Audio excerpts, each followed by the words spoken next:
Hello everyone, this is Steven Sersky from Pan Daily and welcome back to our channel. We've got another smartphone review. As you can see, I've got it in my hands and you probably have an idea of what this is. This is the new Oneplus Nord cell phone. You can see, pretty nice to look at already. We got the blue marble one in our hands today, and so let's get into the review.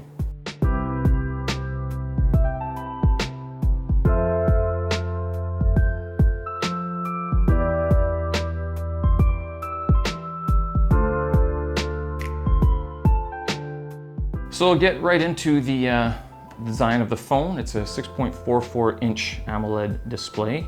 It has a full display, it takes up the whole cell phone with a 90 Hz refresh rate. The phone weighs 184 grams and is about 8.2 millimeters thick. It's a bit heavy, but that's okay. Given the extra weight, there is a lot more functionality in the phone. This seems to be an irreversible trend in the industry. The volume controller lies on the middle left of the phone, while on the right comes the power button, as well as the sliding button, enabling you to switch between ring mode and vibrate.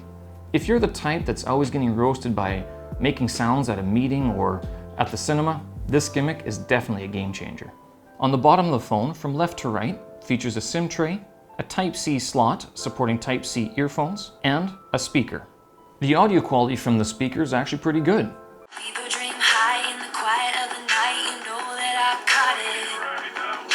But owing to its spot, the sound is easily blocked by your hand when you're watching a video or even playing a game. Now here comes the huge part, the cameras. OnePlus says that if you don't like their cameras, they're really messed up. Let's see what they've got. Concerning the front camera, the Nord is equipped with a dual setup of a 32 megapixel primary camera and an 8 megapixel ultra-wide camera. This intends to serve the need for group selfies. OnePlus claims that it will ensure that every face in the shot remains sharp. With enough light, the images look warmer and softer with high quality. This is reflected in great detail even under a 5x zoom in. As for the rear cameras, the Nord adopts a quad camera setting with a 48 megapixel primary sensor with an OIS setting, a direct takeaway from its flagship counterpart, the OnePlus 8, as well as an 8 megapixel ultra-wide, a 5 megapixel depth, and a 2 megapixel macro. This is where things get tricky. The photos are noisier and blurrier and easily get pixelated when they're blown up.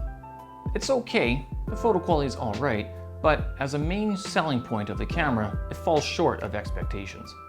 In terms of night photography, the Nord rolls out something called Nightscape, which takes up to 9 photos at varying exposures and stitches them all together as one when shooting in dimly lit environments. However, it doesn't seem all that smart, as it sharpens and lightens up most parts of the frame under relatively light environments, which creates a loss of authenticity. When it comes to a dimly lit environment, some of the details are inappropriately hidden in the darkness, as the algorithm seems not to have figured out just what the right exposure should be. The surprising part lies in the resolution in video shooting. The Nord supports 4K resolution with up to 60 frames per second in its front camera and 4K shooting with 30 frames per second in its rear camera. That's pretty good for when you want to extract a great image from the video and allows you some flexibility in post-production. Finally, let's take a look at some of the highlights of the hardware and the software. The Nord is powered by the Qualcomm Snapdragon 765G and comes with up to 12 gigs of RAM to ensure a stutter-free user experience. The phone is also equipped with a non-removable battery that has a capacity of up to 4,115 mAh, and it supports 30 watts flash charging. Besides, the phone is also ready for the 5G rollout, even though networks haven't been fully operational. Concerning the software, the Nord comes with the Oxygen operating software, which comes with typical features such as dark theme, gesture navigation, and more. One gimmick that I really appreciated was the Zen mode, which will block all notifications and activities except receiving phone calls, taking photos, and making an emergency call.